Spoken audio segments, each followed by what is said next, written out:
Class 12। इस video में मैं आपको कवितावली उत्तरकांड से जो हमारी तुलसीदास की कविता आरोह भाग 2 में है उसका वस्तुपरक बताने जा रही हूँ। तो पहले हम कविता नंबर 1 देखते हैं। किस भी किसान कुल बनिक भिखारी भाट, चाकर चपल नट चोर चार चेतकी।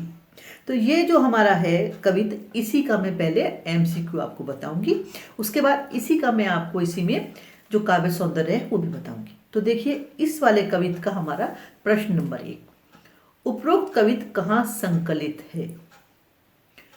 दोहावली, कवितावली, गीतावली या विनय पत्रिका? तो इसका उत्तर है कि ये वाला हिस्सा हमारा कवितावली से लिया गया है। प्रश्न नंबर 2, इस कवित में तुलसी ने किस समस्या का चित्रण किया है? अशिक्षा और गरीबी का, बीमारी और गरीबी का, भूखमरी और गरीबी का, या इनमें से कोई भी नहीं है।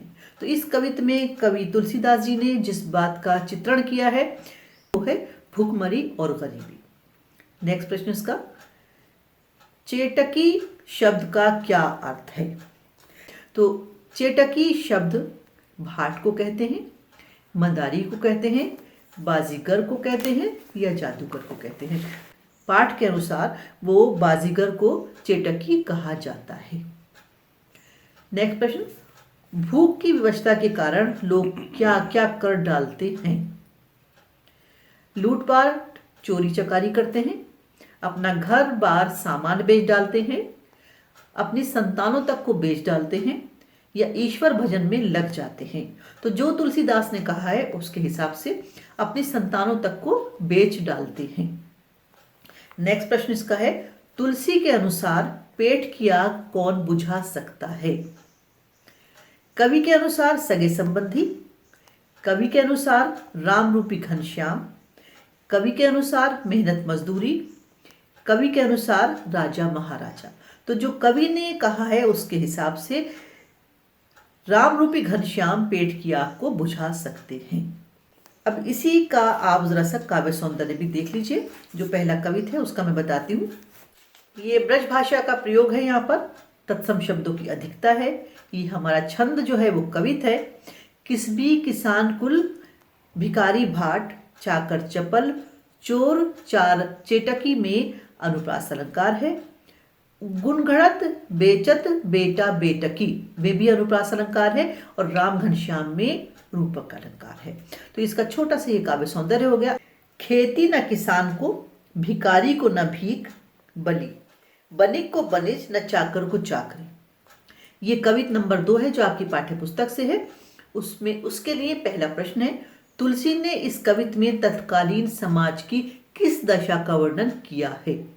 नंबर 1, आंतरिक उथल पुथल, बेरोजगारी और अकाल, बाढ़ भूकंप और सूखा, या कोई भी नहीं। तो कवि ने जिस दशा का वर्णन किया है वो है बेरोजगारी और अकाल। कवि के अनुसार वेद पुराण क्या कहते हैं? संकट में बचा धन काम आता है, संकट में प्रभु राम कृपा करते हैं, संकट में शासन सहायता करता है, संकट में परिवार सहायता करता है। तो कवि के अनुसार वेद पुराण कहते हैं कि संकट में प्रभु राम कृपा करते हैं। इसका अगला प्रश्न, तुलसी ने दरिद्रता की तुलना किससे की है?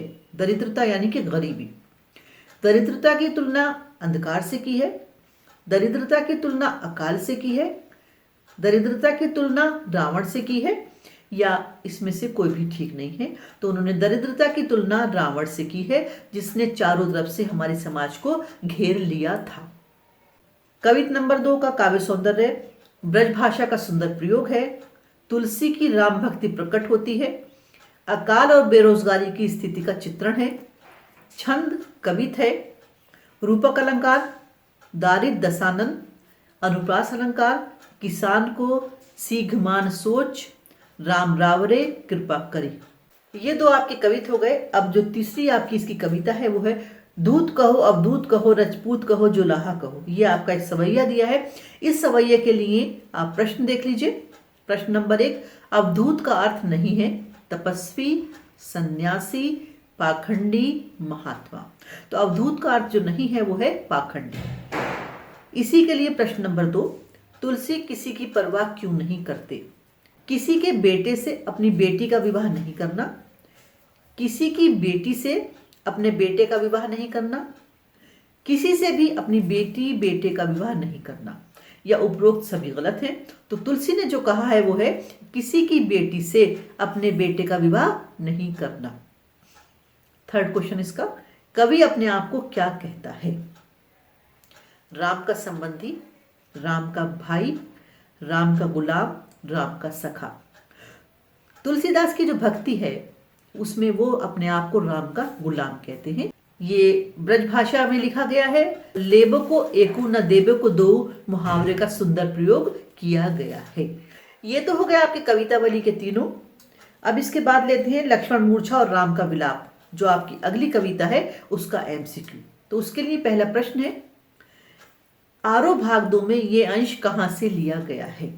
देखिए इसके उत्तर, रामचरितमानस के अरण्यकांड से, रामचरितमानस के अयोध्या कांड से, रामचरितमानस के लंका कांड से, या रामचरितमानस के सुंदरकांड से? वो रामचरितमानस के लंका कांड से लिया गया है। दूसरा प्रश्न इसका है, रात अधिक होने पर राम ने क्या किया?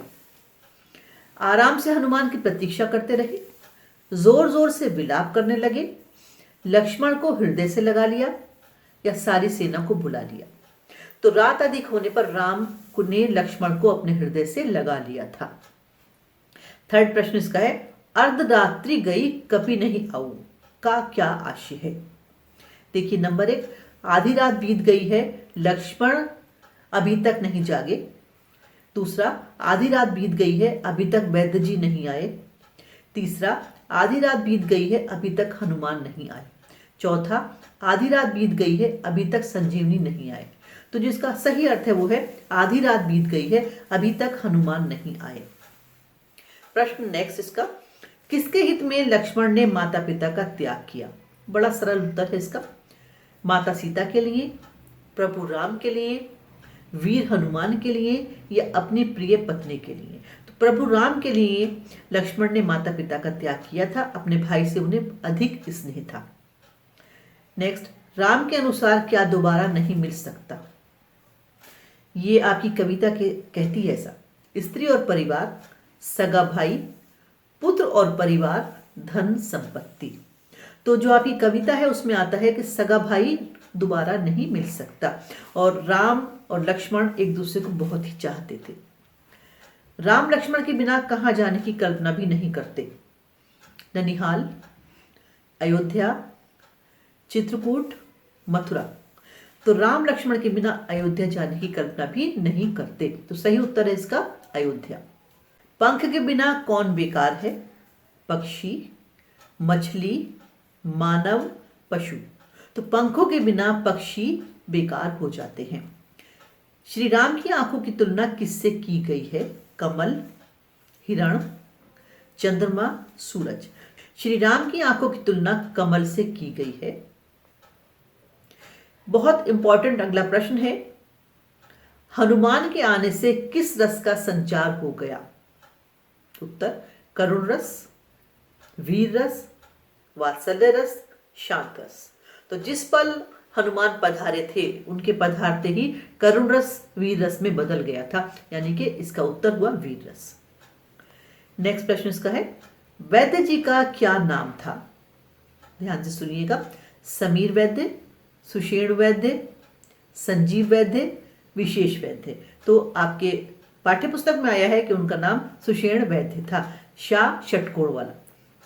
लक्ष्मण के स्वस्थ होने पर कौन सिर धुनने लगा?